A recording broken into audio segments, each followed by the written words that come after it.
Hey guys, Kyle here. So, just before the show starts, I wanted to mention our Patreon. You can pay us $1 a month as a thank you, as a tip. You can pay $2 a month to get access to one of our bonus content shows, episodes 2 days early, and a secret Discord chat where all of our Patreon donors get to go and hang out and talk with us directly. Then there's a $5 tier that you can donate to get access to a whole bunch more content. We have multiple bonus episodes on there. So please check it out. Patreon.com/itgetsweird. We don't advertise, we don't make money. So check it out and throw us some money if you think that would be cool. Thanks.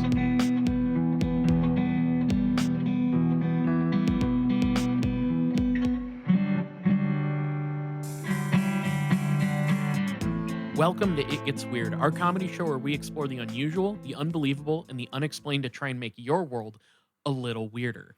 I'm Kyle. And I'm Niall. And Niall, Yes.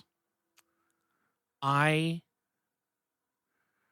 am brimming with dark energies. Okay, and why is that? What brings you to such a dark place today?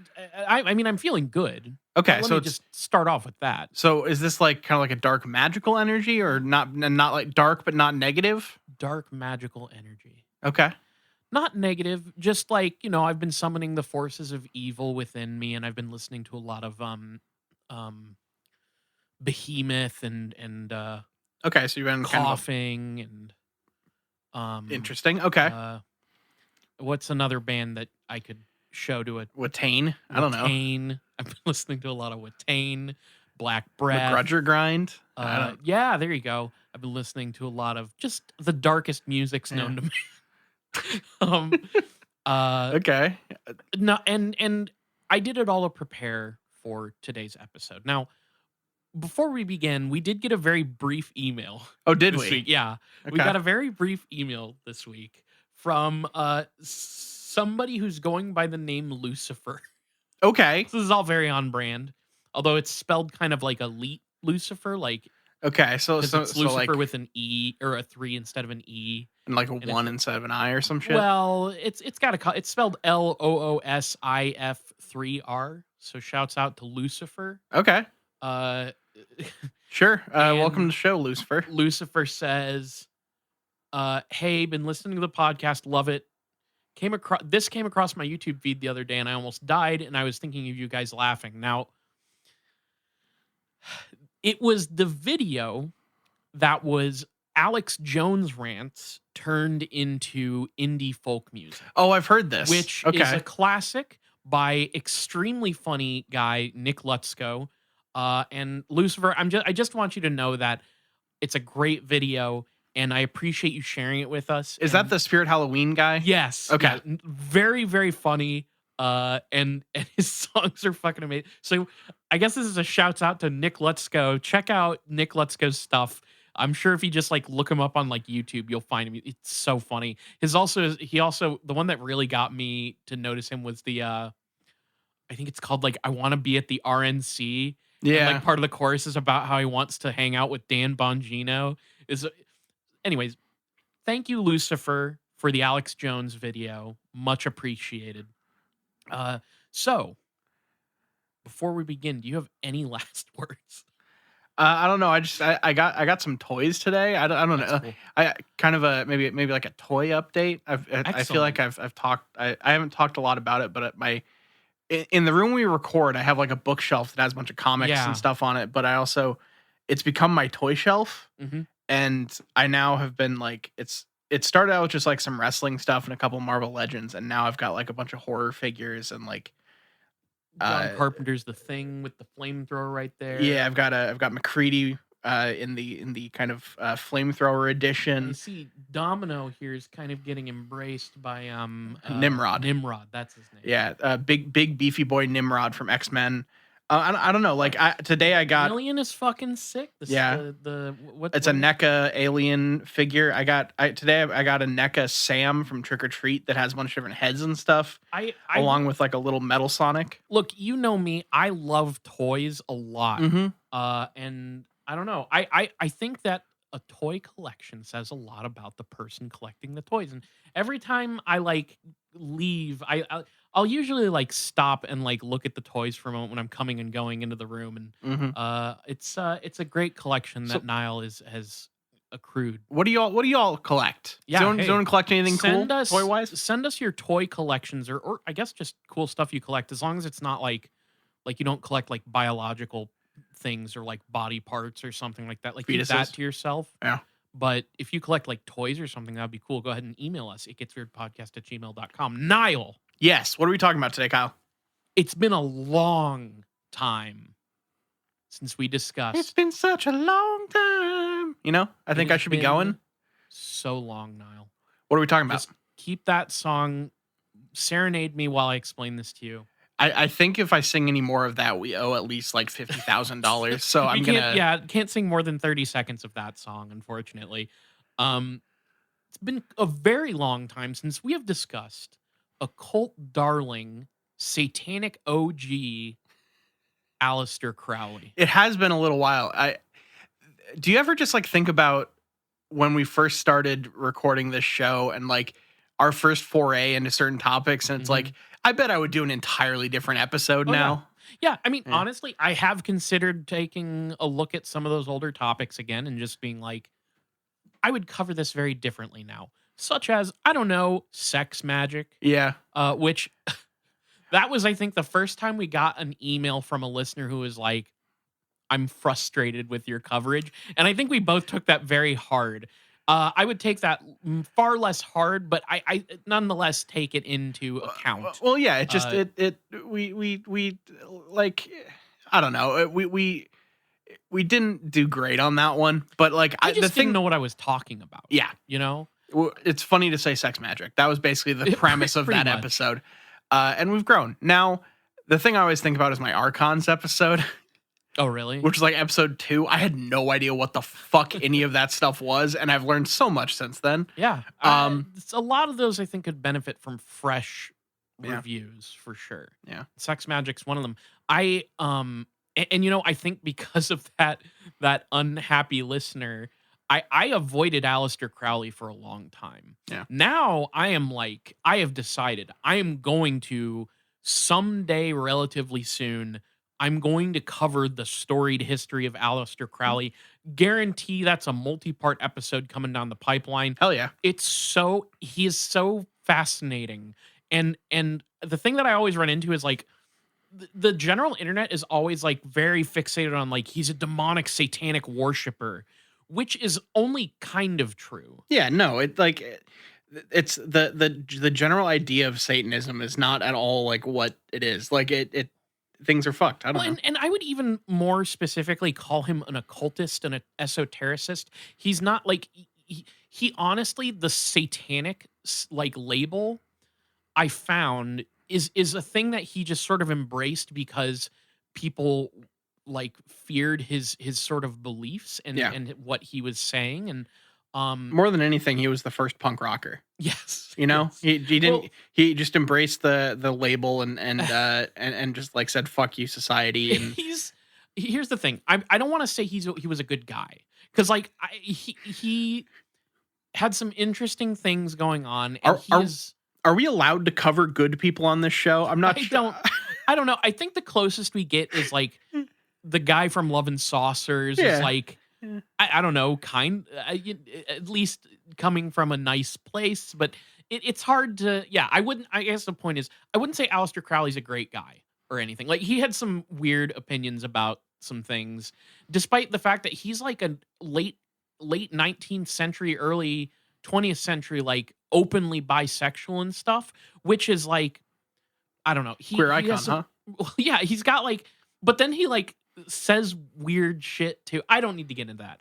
We'll get into that stuff more in the actual Aleister Crowley episode, which I had to kind of, I didn't want to get too specific into, because like there's the whole Thelemite Society thing and his involvement with all these like secret societies and what his actual belief system was. And I don't get into that in this episode, but I want to eventually. But this episode, really kind of beating around the bush here. I didn't read about Crowley specifically for this week. I just got into one of the myriad things that he touched in his history of magic and Satanism and the occult. We're going to discuss, very curious if you know about this, Boleskine House. I think I went to a rave based around Boleskine House music at one point. Now, what? Hold, pause. I was making a joke about how that sounds like a musical genre of like electronic music, you know? Okay, I'm picturing. See, I'm picturing like a venue that has been like messed with to look like Boleskine House, and then you have a rave there, is what I was picturing. Yeah. And but now I understand where you're coming from. I don't know what Boleskine House is. House music is a genre of music, so I figured I would just like, I feel like I need to maybe start getting like a better sarcasm voice, because like in my head, I'm being clear that I'm joking, but I realize to a lot of people, it doesn't always come across. Look, I think I caught that you were joking. I misread it a little bit. Yeah. There needed to be an emphasis on Boleskine House. House music. But yeah. I get it now. There you go. We've picked it apart, and that made it way funnier. Oh, yeah.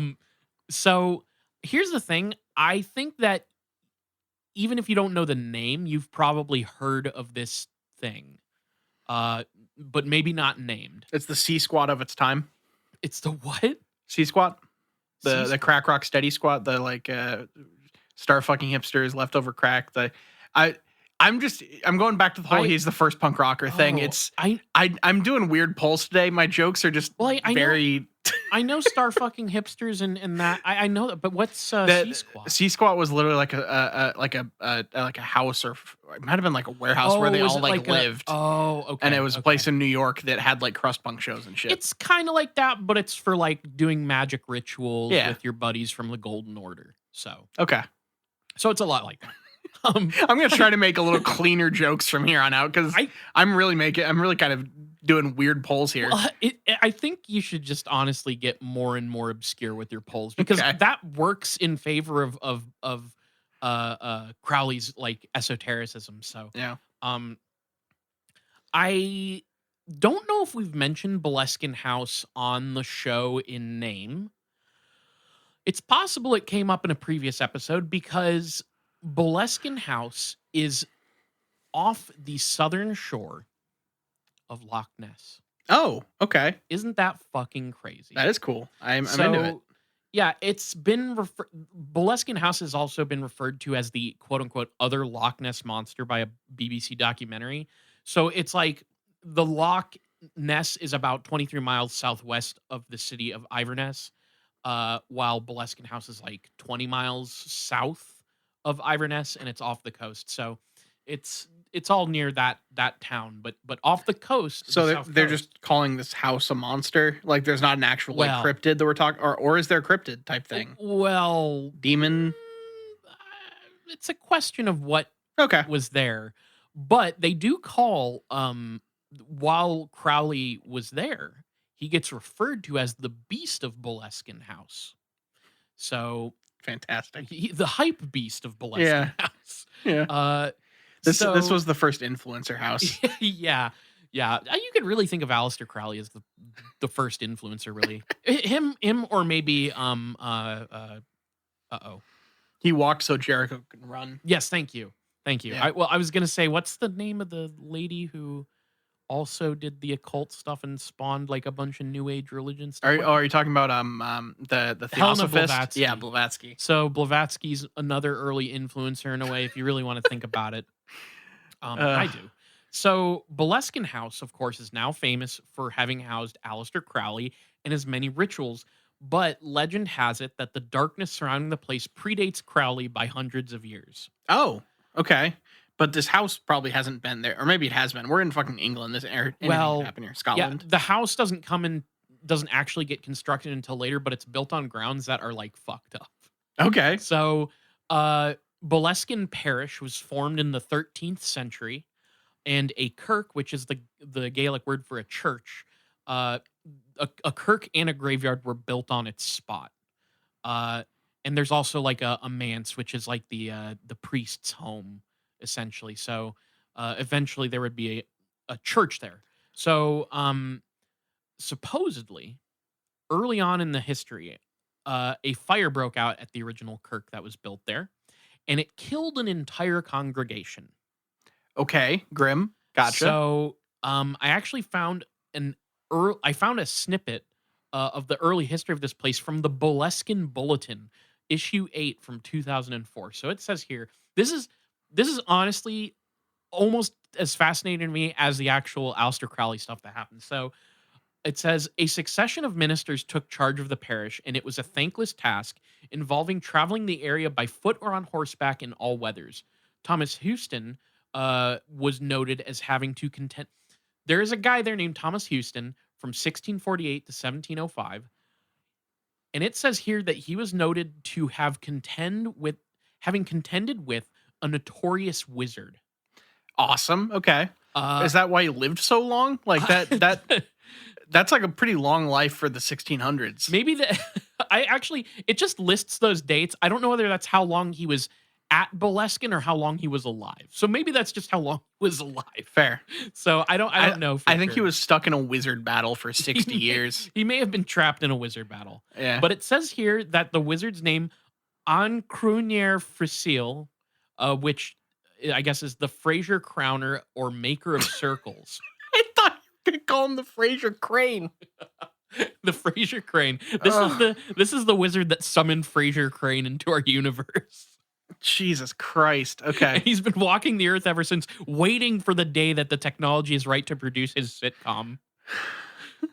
Fraser Crane is an elder being. Fraser is an esoteric ritual. Yeah. So just keep that in mind next time you pop on those posh gents hilarious. And that's why Buzz Aldrin went on there to expose how NASA found alien life on the moon. I'm sorry, did Buzz Aldrin go on Frasier? Yeah. What? Hey, you haven't heard? No, I don't know. Okay, so you don't listen to my bonus episodes, I guess. No, there's a thing that is like supposedly what they like controlled disclosure kind of thing. There's a theory where Buzz Aldrin is like on Fraser Crane's radio show, and he like turns around to argue with Roz or whoever's his engineer's name is, and in the background he's just like railing about how they found life on the moon, and so it's a sitcom joke. Yeah, but unless it's not, unless it's not, right? That's amazing. I like my parents had watched Frasier when I was younger, so like I would be in the room sometimes when it was playing, and you saying radio show instantly put back like entire scenes of that show back into my brain because I'd completely forgotten. But that's amazing. I'm glad that they had the disclosure on moon disclosure on there. It got in on prime time, which is a really good thing. So, all right. So we have the Fraser Crowner or maker of circles. And this wizard. Sorry. What? You don't think that that's a very intimidating name that this guy's going around fucking making circles all over the place? No, it gives a whole new light to Fraser Crane. If he's the maker of circles. The maker of circles, yeah. That's oh fuck. Okay, so Fraser Crowner, the maker of circles. It's also a long Gaelic name that we can't understand. Yes, and on Crunair Frasil. Okay. Which I guaranteed to have not pronounced that correctly. But this wizard raised the bodies in the churchyard. Like from the dead. Okay, so like made zombies. Okay, the undead. And this Thomas Houston guy had to cut his arm off and put a chainsaw on it. And just go absolutely fucking buck wild in a blaze of blood and guts. No, I get it. Just says that he had to make haste to lay them to rest again. So it's like a game of whack-a-mole. Like that really sounds like, you know how in the Bible, like they say, knowing someone is as like a euphemism for like having sex with them. And it like make haste to put them to rest again is like, oh, this guy went to fucking town. I'm kick ass for the Lord, like it basically is the fucking guy from Dead Alive. Yeah. Which, if you want like a visual representation of what we're talking about here, just go to like YouTube. I'm assuming it'll be on there. Just look up Dead Alive priest fights zombies. You'll have a good kind of idea of what this guy did to take the zombies out. That movie rules. It's so fucking good. Is so amazing. Best thing Peter Jackson's done. It's really incredible. So he also had to deal with Lochaber robbers armed with naked swords and dirks who raided the area and stole cattle. And then under the ministry of Thomas Fraser from 1713 to 1760, I'm assuming this is how long they lived. I would assume their reign. After the Battle of Culloden, a funeral was in progress at Boleskine Kirk, which was in the old Boleskin graveyard near the present Boleskine House, when one of the mourners foolishly seized a loaf of bread from a passing military wagon and threw it to some dogs. Shots were fired by the troops to scare the locals, and the bullet holes can still be seen on one of the gravestones. A little bit of an overreaction, but okay. It's just fucking crazy. Like, they're trying to steal bread from these military people, and hundreds of years later, those bullet holes are still there. We still know why. Yeah. I love that. That's cool. History. It's wild. It was during the ministry of Patrick Grant that, so this is the 18th century, that both church and manse were moved from Boleskin to Drum Temple, where the present church stands. So they relocate this thing. A description of the old kirk at Boleskin by Bishop Forbes, who visited it in 1762, says, quote, "The poorest edifice of any kind I ever looked upon, as is also the manse. The churchyard is quite open without any walls, where you see plenty of human bones above ground, and the floor of the kirk is overspread with them. Dogs are seen carrying away the human bones in their teeth. The manse is a low, pitiful thatched house without one bit of glass in the windows, having wooden boards or shutters." Look, the guy had to make haste to put them to rest, so he didn't have time to bury them properly. What do you expect when zombies keep popping up? Of course you're gonna have a grave full of bones just fucking everywhere. Like, but the thing that's crazy to me is it sounds to me like it's not just the graveyard. Like, the actual church just has human bones scattered throughout it. It's a bone church. That is, if that is not a recipe for goddamn horrible vibes, like, I don't know what else is. It's inspiration for Bloodborne. It really is. It really, truly is. So the site where Boleskine House would come to sit has these freaky vibes well before Crowley moves in. And the House of Boleskine itself wasn't actually constructed until the 1760s by Colonel Archibald Fraser, colonel of the Iverness militia. So Fraser is just really seeded a lineage in Scotland before moving on to his lofty goals of his greater goals of sitcomdom. Kelsey Grammer is just making bank on this episode of like all of his fucking history, you know? Use his true name, Niall, to invoke him. Fraser Crane? Thank you. Thank you. Yeah. So he's this guy. Sideshow Bob? I don't know. Sideshow Bob, yeah. That's probably my favorite Fraser. Die, Bart, die. Die, Bart, it means die. the, Bart, the. Yeah. So it's constructed by Colonel Archibald Fraser. And it was originally established as a hunting lodge for Fraser, built atop the ruins of the old like kirk and whatnot. And then to add even more negative energies to this place, I love this. It was built to spite Simon Fraser of Lovat, the son of a notorious Jacobite chief. So Archibald Fraser's construction of Boleskine House was basically in the middle of Simon Fraser's land. Like, okay. It was like his land surrounds this area. Like, no relation, or are these guys? I don't really know. All I know is that here's the short version is that basically Simon Fraser, this guy that he wanted to piss off, was siding with the Hanoverians during the Jacobite Rising of 1745, which basically the short version is that James Francis Edward Stuart was looking to reclaim the British throne as James III, and his followers were the Jacobites. Mm-hmm. And so this guy's just like, oh, you're a Hanoverian. I'm going to punish you by building an annoying house in the middle of your land. And it's just sick burn. It's just very silly to me that these guys are just I'm going to build this house on top of all these human bones you have lying around. Yeah. But like a church of bones and death and fire, and then a guy builds a house of spite on top of it. Incredible concoction. You're right. This is like a miasma of bad vibes. It's so good. It's like, I fucking love it. Fuck all of the like poltergeist stuff of like quote unquote Indian burial grounds. Yeah. This is how you get actual hauntings. Yeah. It's so fucking good. So ultimately, Colonel Fraser would oversee the house's commission as a manor estate and hunting lodge for quite some time. The Fraser family would expand the house, which was then called Manor of Boleskin. And by the end of its construction and expansion, the one-floor estate would have 4 bedrooms, a kitchen, a servant's attic bedroom above the kitchen, a lounge, a drawing room, and a library. The best addition, though, there is a tunnel that goes directly from the house to the nearby graveyard. Because why not? Did they also just put like an outhouse on like the most highly ranking official in the church, like their grave or something? Yeah, like they fucking dug up the most holy priest they could find and just like a toilet. Yeah, and like put like mounted his skull like right under the toilet seat, so everything just like kind of falls off of it. You know? Yes, exactly. So yeah. Okay. They're really just asking for demons at this point. Yeah. But eventually, the ownership of the house would pass to Colonel Fraser's grandson, and it would just keep Boleskine House in the Fraser family until 1899.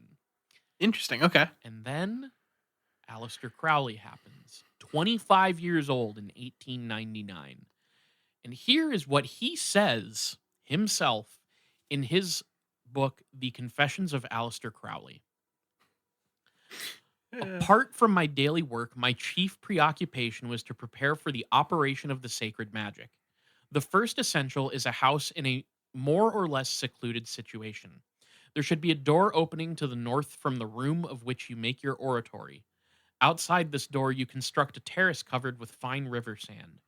This ends in a lodge where the spirits may congregate. It would appear the simplest thing in the world for a man with 40,000 pounds who is ready to spend every penny of it on the achievement of his purpose to find a suitable house in a very few weeks. But a magical house is as hard to find as a magical book to publish.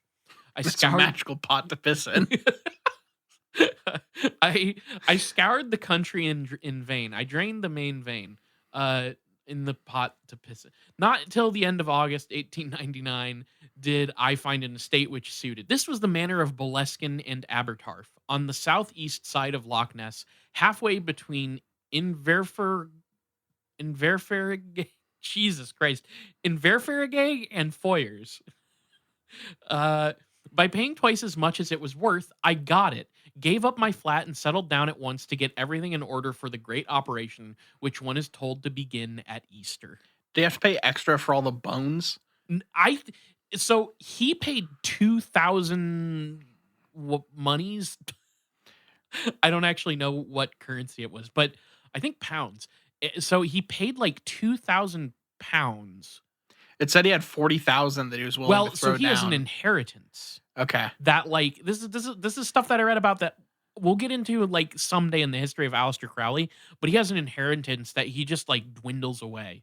Yeah, I'm sure like 40,000 pounds at the time was like ridiculous amount of money. Nuts, yeah.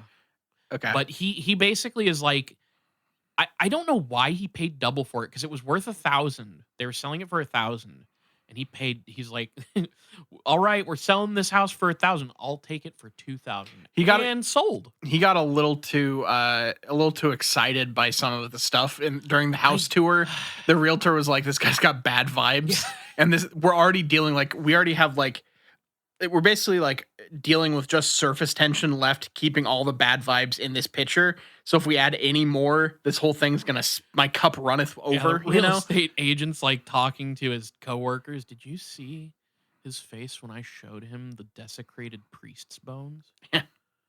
We're gonna bring an extra 1,000 pounds out of this guy. Yeah, it was really like it was a seller's market at that point for a magic house in like near Loch Ness, you know? Yeah, it's so I don't know. I guess he just really needed to have it, and it does kind of give me the impression of like I have this insane inheritance that like I'm just gonna fucking toss around. So yeah, esotericist, practitioner of magic, maybe the most infamous so-called Satanist, Aleister Crowley. He purchases Boleskine House from the Fraser family because to him it seemed to be the perfect place to conduct a particular magical ritual taken from a grimoire called the Book of the Sacred Magic of Abramelin the Mage. Okay. So I have a little bit of a snippet here on what that book is, because it's actually a pretty good summation of what he plans to do in a way. So it says that this remarkable grimoire was translated by S.L.M. Mathers from a 15th century French manuscript. This text has had I do believe it's Jewish in origins, though, if I'm remembering correctly, and it came out of like Egypt. Okay. So it's a whole thing. Uh this text has had a huge influence on modern ceremonial magic. Abraham of Wurzburg, a Kabbalist and scholar of magic, describes a quest for the secret teachings which culminated in Egypt, where he encountered the magician Abramelin, who taught him his system in detail. The procedure involves many months of purification, followed by the invocation of good and evil spirits to accomplish some very worldly goals, including acquisition of treasure and love, travel through the air and underwater, and raising armies out of thin air. It also tells of raising the dead, transforming one's appearance, becoming invisible, and starting storms. I thought love was the one thing magic couldn't interfere with. That's what I've always been told by these things. Magic can do anything except make someone fall in love with you. Is that not true? Have all these books been lying to me my whole life? I don't know. And TV shows and I don't know. This is like a thing that he basically brought to the attention of the Hermetic Order of the Golden Dawn. Okay. And decided he wanted to perform this ritual. But seeking love is not, like, getting love was not his goal with this. We'll get to his goal here in a minute. But as far as like whether or not you can influence love with magic, I don't know. I'm not qualified to speak on that because I genuinely don't know. And I didn't read anything about that. But this is what this particular description of the book gave me. Okay. So, the key to all this is a set of remarkable magic squares, sigils consisting of mystical words, which in most cases can be read in several directions. So it's interesting because just about everywhere you see him discussed, Aleister Crowley was consorting and cavorting with demons pretty much exclusively, which he does. Don't get me wrong. Mm-hmm. But so while he did experiment with like different kinds of magic, demonic and otherwise, he honestly, like I said before, he takes the whole satanic shtick and like just embraces the label that people gave him, which I don't think he called himself a Satanist until that happened. And he's getting called like there's like papers like renouncing him and talking about him and they'll is in England in particular, I believe, in Scotland, and they're like saying all this awful shit about him, and they say he's a Satanist, and he's like, you know what? Sure, I am. So when did like Satanism become a thing? I don't really know. Yeah, I figured you wouldn't have an answer to that, but I'm curious. I don't really know, but I feel like when you think of Satanism, people who know a little about it immediately go back to Crowley. Yeah. He's like at the very least the most famous of the earliest Satanists, so I'm assuming the Church of Satan was either a late 19th century or early 20th century thing. That's my guess. Okay. I don't know that for sure though. But just, I'd be curious to know about that. And honestly, it's probably something that I would get into with an Aleister Crowley episode, just because he's so linked up with Satanism. Even though, again, I think there's a little bit of confusion about his actual relationship to Satanism. Yeah, that's totally fair. Well, the Church of Satan itself wasn't founded until 1966. Oh, wow. Okay. But like the Church of Satan isn't 1-to-1 for like all of Satanism and pure like actual Satanism. So I don't know, but I was just curious. That was the answer I found very quickly. I also get the impression that like with the vast majority of Satanists, that at least in my experience, are generally just like kind of like sticking it to Christianity. Oh yeah, really is what it's about. So, which hey, Aleister Crowley is all about that. He's into that. So, anyways, yeah, I want to say not saying he's a good guy, but we do not quite understand it. I just don't want somebody to like. We're not like Aleister Crowley stands here. Right. This is just there are a person can be misunderstood and misrepresented without being glorified. Yeah. Like yeah. Yeah. So I also think people forget that Crowley was a poet. And I Did he know it? And he really did know it because oh my god, I have a he because like in some of his confessions, in his text on his confessions, where he talks about his time in Boleskin, and there's a lot of poetry there, which I think I don't know this for sure, but I think that he thinks of the poetry as having some magical power. The usage of his words. But total side note that I could not bring myself to not mention this because Mhm. it made me lose my shit. I discovered that Crowley wrote a collection of obscene poems for his wife in the aftermath of her giving birth, basically stuff that she could entertain herself with while she recovered. Okay. The collection of these stories is called Snowdrops from a Curate's Garden, and I just need to read you the titles. Okay. Okay. So the first poem is called "The Cocksucker's Crime." Crime? Crime. Okay, yeah. The cocksucker's crime, I shouldn't say that word. Okay. The voluptuous villagers, or vice on the varm, juggling with joy jelly, or the ecclesiastic's exploit. He likes alliteration. He really does. The feudal fuckstick, or the distiller's dilemma. The Queen's Quandary, or Leaves from the Journal of My Life in the Highlands. This all sounds like a very, very unreleased Decemberists album. Let's see if it continues that trend, because the next one is My Aunt's Amusement, or Aching for Arse Plugs. The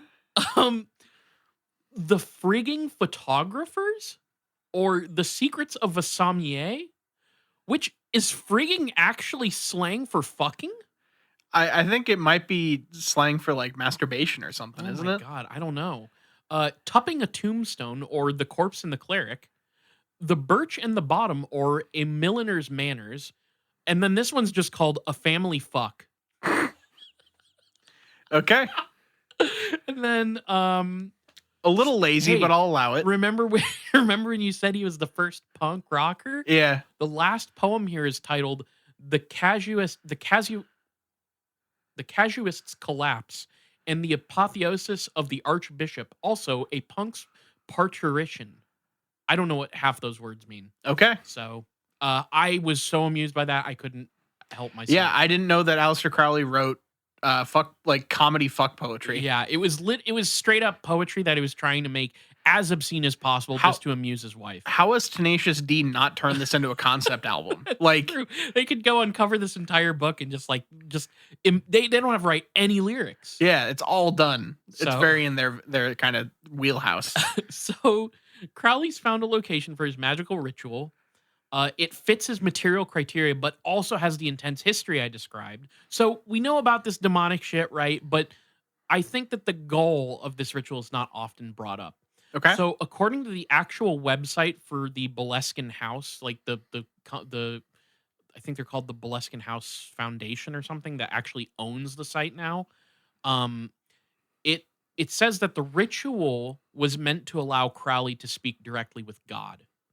Interesting. Okay. But if you go by the actual grimoire and kind of what he says in some of his works, at least what I read, this ritual is meant to invoke a more thelemetic conceptual thing, the holy guardian angel. Okay. So it's like basically the summoning of demons is like part of this cost to get to this goal. So I don't know. I can't talk too much on what the guardian angel means, but it is like a thelemetic thing. It's something to do with his religion. Look, you got to break a lot of demonic eggs to get to that godly omelet. And that's what I'm saying. Yeah. So the ritual asks the practitioner to spend 6 months in strict preparation, wherein one remains celibate and abstinent from alcohol. At some point, practicing semen retention. Yeah. So he's good. He's like really sucking it back up into his dick as you do, and he's not drinking a drop of whatever delicious meads and wines. Is he still writing fuck poetry while being celibate? I can't imagine he is, because he would probably just come. Probably be friggin'. He would just frig out. Yeah.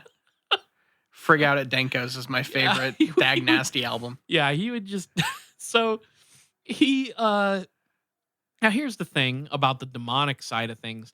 At some point in the ritual, one must also summon the 12 kings and dukes of hell. Okay? That is a thing, okay? Okay. Shut up about the kings and dukes of hell about it already. The person outside is very upset about this. I don't know if anyone can hear. I don't know if that'll be picked up on the microphone, but someone was honking incessantly. As soon as I said the 12 kings and dukes of hell, we got a couple of angry honks from the parking lot. I promise we'll have an episode soon where there's no parking lot update. But for some reason, it's been people relevant the last like 3 recording sessions. People are fucking crazy out there. Yeah. The spirit of Aleister Crowley has moved. Imagine if Aleister Crowley had a car and how much he would be honking that thing. Do you think he'd have a custom horn honk? Yeah. He would have a honk that plays the dun dun dun dun dun dun dun. That's really what's best for like a car horn, is something low and slow. That's right. Like kind of a dirge, because that is a dirge. Right? Then it's really good when you're in traffic and when you like have to like notify someone very quickly of like merging lanes and shit. Yeah. Well, the first couple seconds of the audio is actually the sound of the conductor like tapping his baton on the podium and preparing. So it's pretty delayed. Yeah. But that works because Aleister Crowley, if he's out there honking his funeral dirge, he's also like not that, he doesn't seem to care very much if people die in car crashes. Yeah. So maybe he's just like, oh, this is like my joke, because I don't actually care about vehicle safety. Yeah, there you go. So when you summon these kings and dukes of hell, you must also bind them to remove the quote unquote negative influences from the magician's life. So you summon them, but they're bound. Whatever. I don't know exactly what that means, but it prevents them from doing bad shit to you. All I know is in the thing, for some reason, the thing for like summoning demons that's always in my brain is the Bartimaeus trilogy. Do you ever read those? Oh, I remember exactly what you're talking about. Where it's like, it's like in the circle and it can't get out. And it's that and Constantine, like Hellblazer shit. Yeah. And that's, so in my head, it's like they're basically like, they're kept there. They can't impact the mortal world unless you fuck up and you're a bad magician, Right. So at this time, during these rituals, Crowley was a member of the secret society known as the Hermetic Order of the Golden Dawn. Members would come to Boleskin, and Crowley would perform animal sacrifices and other esoteric practices with members from his secret society. And according to Crowley himself, the rituals that took place were extremely successful. So in his own words, he says, "The demons and evil forces that had congregated round me so thickly that they were shutting off the light. It was a comforting situation. There could be no more doubt of the efficiency of the operation." Okay. Now, Crowley knew the plans that he had undertaken were dangerous, and so he wasn't alone while he was doing all this stuff. Like, he had people coming in and out, but he had attempted to have, right-hand men to be there for him during these practices. And one of these people was a fellow Golden Order member named Charles Rocher. And Rocher had intended to stay with Crowley for many months. However, he ended up fleeing the premises after no more than 3 weeks. Okay. And supposedly, the reason for this is that the presence of unseen evil forces had descended upon Boleskine House, and Rocher sensed them. And he believed that they were intent on making his life a living hell. I mean, I guess, okay. So while our boy Crowley is, practicing celibacy and abstinence and waiting till the 6 months are up and like purging himself of all of this like stuff, does that make like it, is there any danger to be around him in terms of like, if he's purging all these like things and dealing with like the demonic spirits and all this stuff, like for this ritual, could something happen to this dude if we're like just kind of taking this at face value? I mean, it just sounds to me like I don't know. Yeah. Because and here's the thing, a lot of the stories of like people coming and like fleeing, there's a point where like we know Crowley purchased this place. We know he intended to do this ritual. We know he had Golden Order members come and go and perform rituals there. But there is a significant amount of this that is like legend and hearsay and Crowley's own accounts. And how much of that we can believe, I don't know. Yeah, that's So fair. as far as this guy being in like danger, I don't really know because the details of the ritual are just like, I mean, I'd have to read a whole book. Yeah, I'd that's have fair. to read an entire book to figure out what he's doing. I just know that generally it involves summoning these like dukes and kings of hell. So I think it's kind of meant to imply that like whatever sinister forces were lurking there are these like demons that he had to summon to necessitate his contact with God, like speaking directly to God or his guardian angel. Okay. But I don't quite know. Like I'll fully admit, as far as the actual rituals go and the magic, I don't quite know all the details. I just know a few things that for sure, like definitely, like there's a part where he's talking about like sacrificing like a stray cat and stuff. Like he has definitely like sacrificed animals and stuff in the name of doing these Okay. things.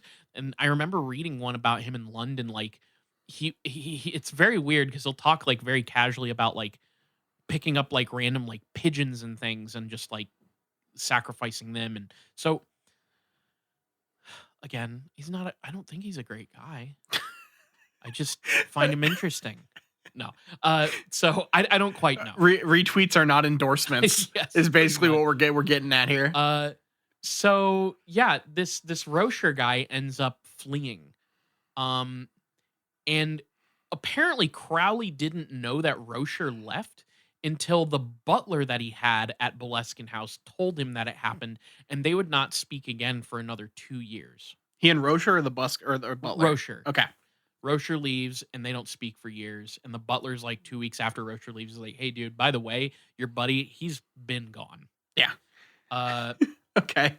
So Crowley is like very checked out into paying only attention to what he's doing. I think the idea is that he's very focused on making this happen, very dedicated to this. So here's another story that's like kind of like I can't confirm it, and there's actually two kind of different versions of it. So on one occasion, shortly after moving into Boleskine House, Crowley returned to the abode after walking along the hills. And found a priest that was sitting in his study in the home. Okay. And the priest was frightened, deeply worried, and pale as a ghost. And he confided in Crowley that the keeper of the lodge house, a man named Hugh Gillies, a man who is known for basically being, let's call it what it is, straight edge for the J-man. Okay. Cool. Like pretty much his entire life. This man in the last few days had been rip-roaringly drunk. Interesting. And in his drunkenness even attempted to murder his own family. Why? I don't know.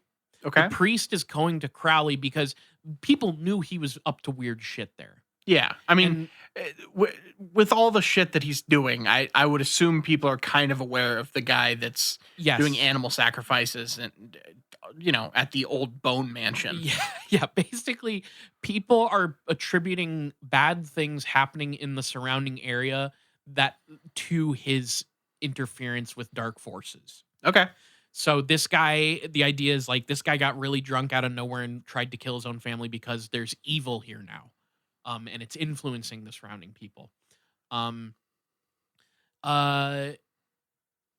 then, so after that, an old friend of Crowley's also tried to visit, and then, like what happened to Rocher, had intended to stay for a while, and just after less than 2 weeks, had a panic attack and left. And also insists that the Boleskine House was filled with terrible, malevolent spirits. Bad vibes all around. Okay. Now, it's said that during this lengthy ritual invoking and summoning various spirits, including those of the hellish persuasion, the Golden Order called upon Crowley to go to London for the society's business. Now, you mentioned how bad magicians are the ones who don't successfully bind their summons. Yeah, I did. I don't know if Crowley's a bad magician, but it sounds like it here because they call on him to go to London and Crowley leaves without completing his ritual or sealing anything. Supposedly. Okay. And so supposedly, this incompletion of the magic is the core reason why Boleskine House became a primary site of fucked up dark energy and spirits. I think that's also the reason that Margaret Thatcher got born. Oh no. Oh no, do we have Crowley to thank for Thatcher? I don't know. Well, here's a fun little side note. I kept running into things where like I really need to talk about Crowley like specifically sometime. Yeah. Because he has like weird little things about him that are fun and funny. Because one of his things was like after moving to Boleskine House, he got super into just Scottish shit. He just like loved it. And okay. He would like basically don traditional like Scottish garb while living at Boleskine, and then he would continue to wear that as he would like make business trips to London and other places. And he would just like wear the Scottish he was a Scottish weeaboo. That's cool. I'm into it. So it's like what those are like the little facts about the guy that I'm like I don't know. It's very a Scottish otaku or something. Yeah, a skotaku. Yeah. So as opposed to a skataku who's really into two-tone. Yeah. Into two-tone and green room rockers and I feel like that's not the first time I mentioned green room rockers. No, but also it's like a regional it's like a very specific pull. A regional ska band from Fishbone. There you go. Less Than Jake. If you listen to ska and we're from the Midwest, you might between the years of like 2009 and 2015, you might remember the Green Room Rockers. And that's me. Yeah. So also interesting, but I found another article that does not attribute the story of the drunk man almost murdering his family to Hugh Gillies, but instead claims an entirely different tragedy for Hugh Gillies and his family. Oh, I thought you were going to attribute it to Hugh Janus. No, that was actually one of the entities that Crowley was summoning. No, I found another story that basically says not that Gillies got drunk and tried to murder his own family, but that his family just suffered random tragedies. So his 10-year-old daughter suddenly dies at her school desk, just sitting there. Just dies. Okay. And then a year later, his 15-month-old son dies of convulsions on his mother's knee. Both of those stories are attributed to Hugh Gillies. If I'm being honest with you, I don't think either of them are true. Okay. But it's one of those things where like it appears all over the place but for some reason it gets those stories are not always attributed to Hugh Gilly. Okay. That's the point I'm kind of trying to make. So sounds kind of like legend to me. Yeah. I couldn't trace back the source of those stories. Crowley would later claim that the black magic rituals that he conducted at Boleskine House would quote unquote get out of hand. Although I'm not entirely sure what that entails, but some believe that this black magic running wild could cause those involved with the Boleskine House to experience tragedy, even Crowley himself. Now, I need to kind of skip forward here, but Crowley himself says, I shall always feel a little grateful to Boleskine for giving me my wife, who he is referring to his wife, Rose Edith Kelly, who he married in 1903. And he goes on to say, although in later years, this union which held so much for both of us whilst it lasted became a domestic tragedy. So I can't get super into this, but the founder of the Hermetic Order of the Golden Dawn, this guy, Samuel Liddell Mathers, would like become was a former friend of Crowley's, but then would become an enemy, and they would basically end up having a mage battle. Okay. There's so much drama with Crowley and all these secret society things.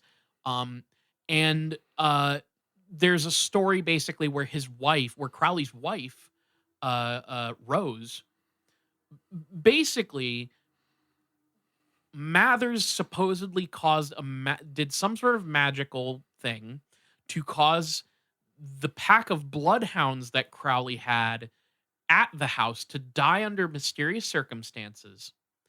Servants begin to fall ill. And then one particular morning, a wild, hysterical screaming and cursing came from the kitchen, and just a guy, a worker, it doesn't really get specific here, but some guy was in their house and like flying into an inexplicable rage, and he attacked Rose. Okay. And this is all supposedly the result of the magic of this enemy magician. Only the darkest of mages use the dog death spell. Oh, fuck. God damn it. We did it. Dog death. Fuck. Yeah. Damn it.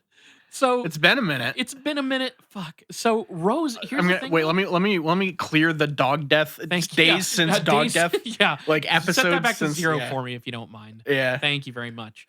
No, but like Rose would eventually like have early onset dementia and become institutionalized.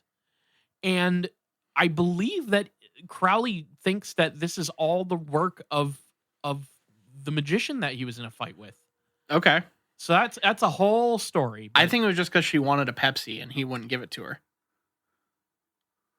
I'm sorry. What? Wait. What? I'm missing a reference here. It's suicidal tendencies, the institutionalized. Oh my God. Yeah. Oh wow. Okay. Hey, I did say go for obscure polls. And look, that one was on like Tony Hawk Pro Skater. That's not that that's not that. But it's like fair enough. God. Holy shit. I mean, he is the first punk after all. Yeah, that's the through line of this episode. I appreciate is you punk rock. Constantly throwing back to that. And while Suicidal Tendencies is kind of a thrash band, they're kind of a crossover, so it still counts. Yeah, absolutely. So Crowley would move out of Boleskine House in 1913 and then eventually sell the property in 1918 as his funds began to dwindle. The estate would pass many hands and numerous tragedies would follow in the wake of Crowley. So I'm going to skip over a little bit of this because there's an official history from the website. It passed hands to a number of people. It first went to Dorothy Priestley. That's a good name to take over this like cursed house. It is very apropos. Yeah. But then try to clean it up. Yeah, it says Boleskine House passed through a series of owners after Priestley, being purchased by Foyer's Hotels in 1944. Then to David Shirley Crichton Simpson in 1946, and then a year later sold the property to John Robert Rankin Fullerton of Noblethorpe, Barnsley, Yorkshire. Thank you. Everybody needs at least 3 names to buy this fucking house. It's fucking Jesus. ridiculous. Boleskine House next came into ownership of Mary Verete Grant, otherwise known as Mary Lorraine, in 1960.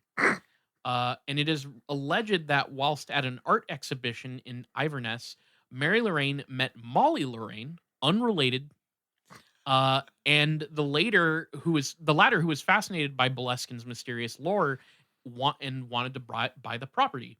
When she met Mary, who shared her surname, it was too strange to call it coincidence, and she convinced her husband Dennis Henry Lorraine to purchase the property in 1963. Now, here's the weird part of it. The Lorraines were looking for property in the Scottish Highlands with the intent to use the land as a pig rearing operation. However, in reality, Lorraine, who was by now a career con man, was establishing a small pig feeding farm at Boleskine as a ruse for the ongoing Cadco scandal further south in Glenrothes. What? So he had some sort of scandal and he was like basically... He had a pig front for his scam. Yes, he had a front for his scam that involved pigs. Jesus. Okay. What the website doesn't mention is some stuff that I have trouble finding the source on. But supposedly after World War II, a Major Edward Grant owned the house.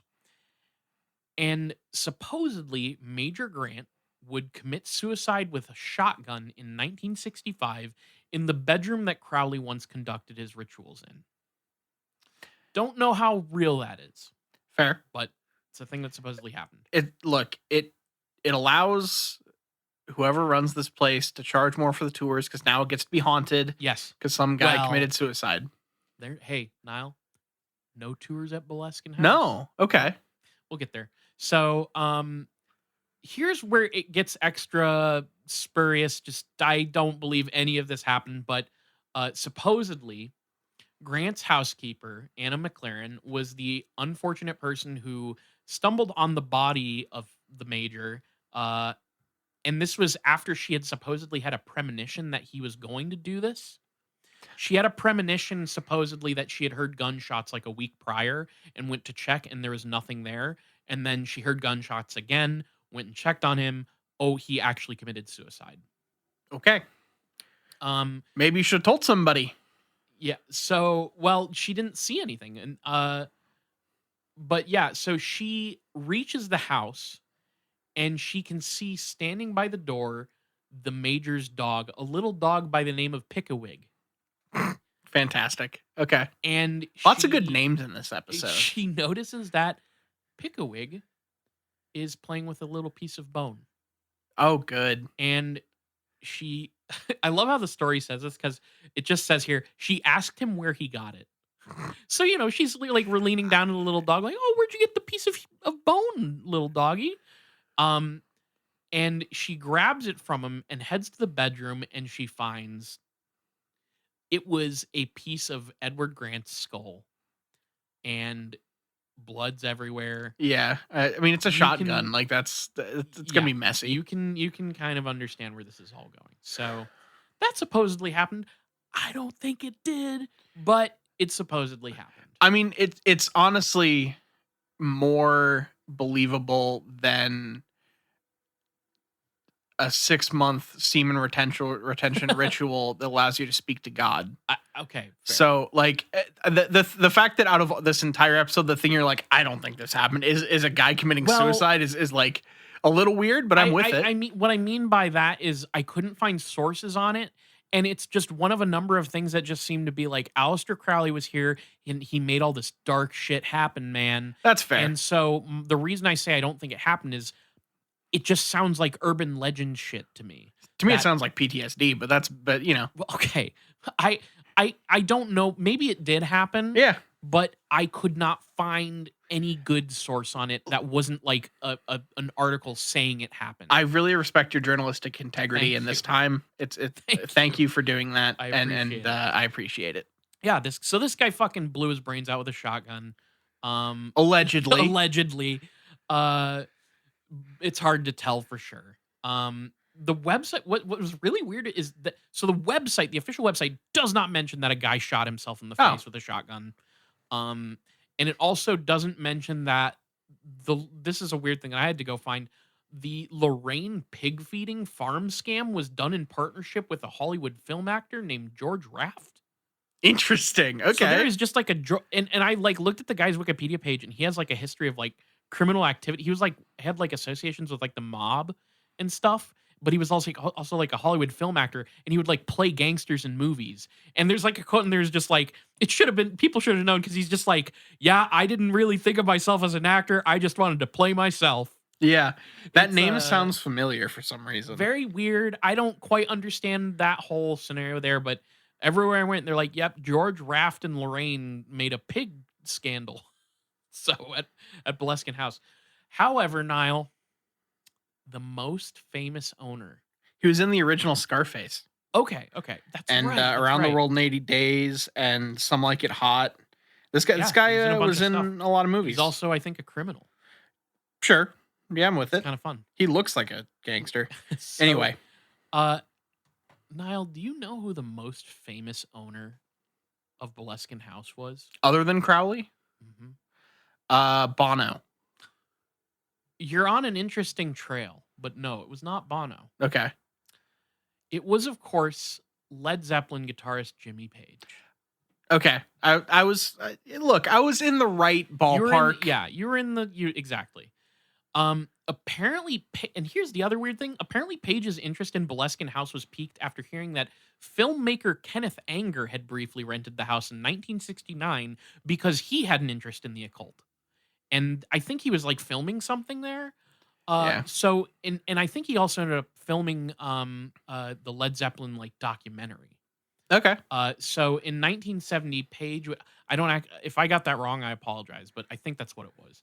In 1970, I can't get too deep into this, but this is the thing Boleskin would then become known for after Crowley, because in 1970 Page would purchase Boleskine House, and apparently Jimmy Page was like a collector of Aleister Crowley memorabilia. He had read a lot of his writing and was just really into his stuff.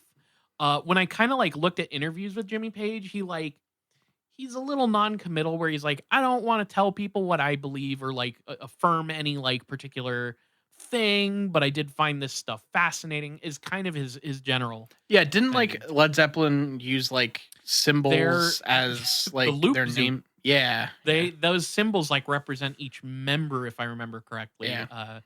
And yeah, so they were interested in like the occult and Aleister Crowley, and it was just kind of, I feel like that era of like kind of like edginess kind of, you would get into Crowley and things like that. So meanwhile, the punk rockers, the Sex Pistols, are wearing, they would buy secondhand Led Zeppelin shirts and write "sucks" on them with spray paint. Is that true? Yeah, that's funny. Yeah.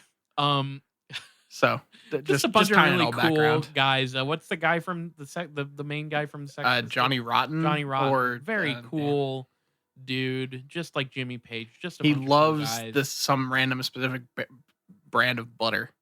Have you ever seen Johnny Rotten's butter commercial? No. Yeah. Oh Jesus, I hate Johnny Rotten. I'm gonna be honest with you. I really dislike that man. Yeah. Hey, look, I not a fan. Yeah. So yeah, here's the thing though. It's very legendary that Jimmy Page bought this place and he owned it for like 2 decades, but he was barely there. He barely spent time there. He actually left it in the care of one of his close friends, Malcolm Dent. And so Dent doesn't, what's really crazy to me about it is like Dent's like, I don't really know why he chose me. And like that kind of rules though. And he's just like, his quote is literally, Jimmy Page caught me at a time in my life when I wasn't doing a great deal and asked me to come up and run the place. I never did establish why he fixed on me. And then when he gets there, he's like, it was a wreck. It had been more or less abandoned. There'd been at least one fire there. Parts of the building were missing and it had been badly patched up. The grounds, which at one time had been very nicely laid out, were gone to hell. So Dent is just like selected by Jimmy Page randomly. They're close friends, but he's just like, hey, almost comes off as a punishment in some ways. This, you know, why don't you? I don't know what Jimmy Page sounds like. I'm assuming Brit rocker guy. So yeah, he just has Dent manage this place, and Dent is supposedly a skeptic, but he also does claim that there were strange occurrences there. So he claims to have heard strange rumblings from the hallway. Whenever he would go to investigate, the rumbling would stop, but then he would close the bedroom door and it would resume again. And he would then research the house and discovered supposedly that the rumbling in the hall seemed to be from the head of Lord Lovat, who was a guy who was executed with regard, like it had to do with the Jacobite stuff, I think. And so he was executed at the Tower of London. But supposedly the rumbling had something to do with the head of Lord Lovat. And he then says, quote, above Boleskin, there's a place called Erogi, which is supposed to be the geographical center of the Highlands. Boleskin was then the nearest consecrated ground to Erogi, and it's thought his soul or part of it ended here. Interesting. So I don't know how any of that shit works. Like how ghosts end up where they are. And you know, of course, depending on the culture and religion and all this stuff, the rules of how that stuff works change a lot. Yeah. And I remember just like in researching various European ghost things, the rules are different than what we might come to expect with. Yeah, because like you would expect to be like where they were killed or whatever, right. But that's not always true. The Tower of London is supposedly one of the most haunted places in England. Yeah, 100%. So here we have Dent describing the quote-unquote most terrifying night of his life while staying at Boleskin. He wakes one night to hear what sounds like a wild animal snorting and banging outside his bedroom door. It was just Jimmy Page. And it was Jimmy Page. And that was the scariest night of his life. Yeah. End of story. It went on for some time, and it was not until morning that Dent dared to open the door, and there was nothing there. And Dent says that whatever was there was pure evil. Another friend of his who stayed at Boleskin awoke one night claiming that she had been attacked by some kind of devil. And then other occurrences would be referenced, such as chairs switching places, doors slamming open and shut for no particular reason, and carpets and rugs rolling up inexplicably. And despite all this, Dent never left. Well, I mean, he basically was given a free house by Jimmy Page. That's so true. I get it. What's true, and maybe he did experience this stuff, maybe not. What's even crazier to me is if this is all true, if he believes what he's saying here, he also met his wife and moved and raised the family at Boleskin House. So he just put down roots in this very rundown haunted house that I'm guessing he probably patched up. Like, I'm guessing he fixed the place up. Yeah, well, I think, I imagine they had to have fixed the place up when he first bought it. Like, he sank money into this place, even though he didn't really go there that much. I think they filmed part of the documentary. I didn't put it in my notes because it's not that important, but there's like a Led Zeppelin related documentary that got filmed, I think, there. And there's like a part where like Jimmy Page's eyes like flash red and stuff. And because he's the devil. Yeah, because he's the devil. There you go. So yeah. Or he's like a reptilian or whatever. That was John Lennon. Well, I think that this is a digital effect. Oh, okay. Not like this isn't one of I thought this was like a conspiracy thing. No. This is like a digital effect in the movie. Oh, okay. So it's eventually Jimmy Page does sell Boleskine House. I don't have a lot of information on like what happened to Dent, like where he went, but eventually I guess the house gets sold. And after it gets sold, the people who own it are far less interesting than Jimmy Page, and other previous owners. So, we have Ronald and Annette McGilvery. They would purchase the place in '92 and then maintain ownership in 2002. And my favorite thing about this is that when they were asked about any dark paranormal goings-ons in the house, Mrs. McGilvery would be quoted saying, "Absolutely none. I am a non-believer and didn't listen to all that rubbish. We had a great time here." Good for her. So live your best life. From 2002 to 2015, the house was under private ownership by some anonymous Dutch folks. It was in 2015 that the owner's daughter left to go shopping, only to come back to the Boleskine house to find the building engulfed in flames.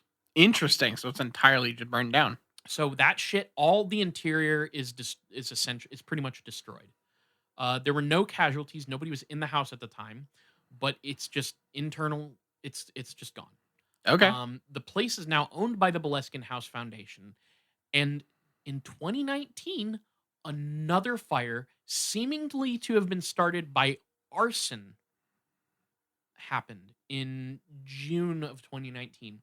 And then in December 2019, last piece of news, they're trying to put a roof on it and maybe refurbish some of its internal stuff. But as far as I know, Boleskine House is fucking gone. Yeah, it's just non-existent at this point. Okay, you can go urbexing at Boleskine House now. Demonically haunted place in Scotland.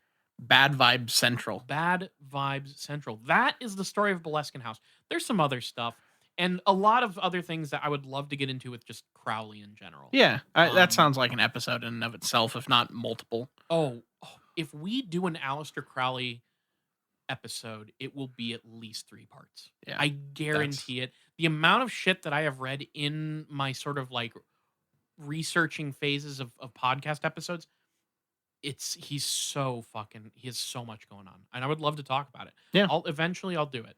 So cool. That's Boleskine House. I forgot to write a big question. So Niall, that brings me to the big question. All right, what you got for me? So, when you're dead and gone, and you leave behind whatever house or apartment or living space that you owned, what up-and-coming musician now would you like to purchase your property to entertain himself or herself with the occult? It is interesting that you're assuming that I will like. I appreciate you just assuming I will own some level of property at some point in my life. Let's have a fun Okay. little game here where we both imagine what it would be like to own property. All right. I'm imagining it, and it's amazing and expensive, but less expensive than renting somehow. Right. Even though fucking America's fucking weird. Just anyway. Up and coming, interesting. Maybe Neil Young. No. Yeah. Yeah. In X years, when we have passed away, Neil Young will be 200 and whatever years old, and he was working on Pano 2. Yeah, for sure. Interesting. I want the rapper Blade.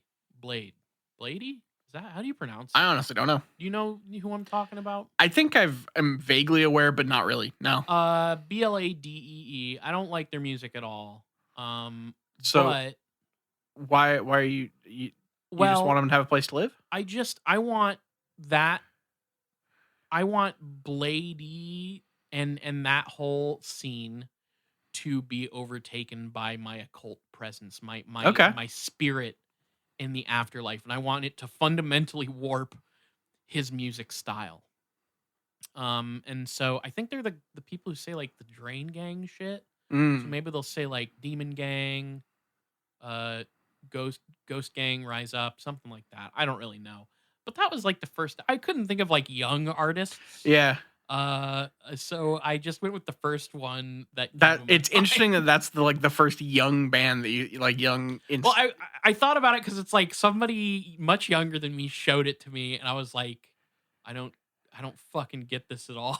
Yeah. But hey, I think though if you give them enough of an occult flair by putting them in my haunted property, then they could make some interesting stuff. They could really, really. I think that would be a great influence on their music. Okay, so yet again, I'm also trying to come up with like young music, and the first thing that comes to mind is the band Anxious. Oh, okay. So a couple years younger than us, probably. Yeah, I think they're pretty young. I think they're like in their like early 20s. Okay. And it's like I could maybe come up with something younger, but I don't listen to a lot of music made by teenagers, so that's about. I should give it to the girls who did the kids who did that like punk. They did a you know what I'm talking about? It was like a band of like 12-year-old girls, and they did like a punk cover. They did like a Fugazi cover. Oh yeah, I have seen that. It's a School of Rock. I think they were a School of Rock class. Oh really? Yeah. Well, fuck Blade or Girls Rock. They can have my haunted apartment or whatever I have, and you can really only make punk music better by adding an occult influence in there. Really, like let's be real. So like you can just put in your will, just hand it off to like Girls Rock or whatever. I think that's what the organization's called. Okay. That's like that helps teach like young women to like play instruments and stuff. It's actually there's a local chapter in Indianapolis that's done stuff before. That's kind of cool. Out. But you're giving it to I think just Anxious. Like just some sort of like younger punk thing that will just I don't know what a funny answer to this question would be. Yeah, I'm sorry. No, you're good. Like sometimes the big question is more of just a thinker. And like I feel like maybe the funniest thing to give my house to would be someone like Neil Young, who's like way older than me. Well, he's dead by the time. Yeah, like just put it in the estate, so just like slip it in there and see if I can because Neil Young's estate's already going to be this like massive, weird, unwieldy thing that's going to require like an army of lawyers. So I figure just make like give a lawyer a headache by slipping my as a haunted apartment. Yeah, how'd this get in here? We didn't know that Neil Young owned this thing. Yeah, it turns out there was some agency that was giving young up and coming musicians like Neil Young a chance at owning a haunted location. Could I have some sort of like battle royale situation of like young artists to like be given a house? Is that a thing that I could do? Battle royale for young artists to be the one who has to put up with the apartment's curse. Yeah, the dark magic at the apartment. It's kind of a maybe I'd rather do more of a Running Man situation than a battle royale, just because like it's a little more fun and kind of campy. Yeah. I mean, either way, it's gonna be fun, I think. So sure, I'll pencil in Anxious unless I can think of someone younger. Get Neil Young in there. Yeah, if I can get Neil Young, the name. It is. Yeah, a young person. Neil Young is pretty. Honestly, I think I could describe Neil Young as up and coming. Young at heart. Well, he's not on Spotify, so that's a can't be too good. Shouts out to our one of our sponsors, Joe Rogan Experience. No, don't even put that out into the world. All right. Oh, fuck. Well, I think that'll wrap us up and bring us to some business. Yeah. So if you want to find more of this show, you can follow us on Twitter at IGW Podcast. You can follow us on Facebook.com/ItGetsWeirdPodcast. And we're on all your favorite podcatchers, from Stitcher to Google Play to Apple Podcasts to Spotify. If you listen to podcasts somewhere, look up It Gets Weird, and we're probably there. Email us at itgetsweirdpodcast@gmail.com. Tell us your collection. Send us photos of your cool collection of toys. Tell us your favorite esoteric grimoires. I would love that. Yeah, do you have a grimoire collection? Just merge the two? That'd be great. Sick, actually. Patreon.com/shitgetsweird. You're gonna find all kinds of shit there. It's gonna be great. Check it out. It's an interesting energy. I don't know why that energy overtook me there. It's the spirit of Aleister Crowley. Yeah. Patreon.com/shitgetsweird. We have a $2 tier and a $5 tier. At the $2 tier, you get an episode every other week, a bonus episode.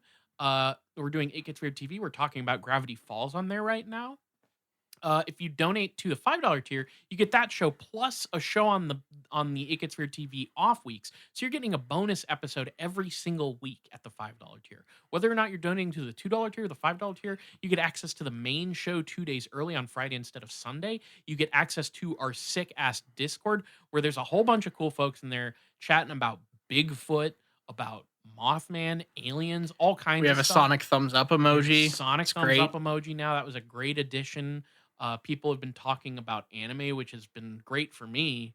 And then, of course, we also have a $1 tier where you just kick us $1. You don't get anything out of it. You're just saying, hey, here's a tip. I like your show. Thanks for doing what you do. If you can't donate to us, please tell your friends, tell your enemies, tell your congressman all about It Gets Weird Podcast. Yeah. And on that note, we'll go ahead and say goodbye and good night. And thank you all for listening. I've been Niall. And I'm Kyle, signing out.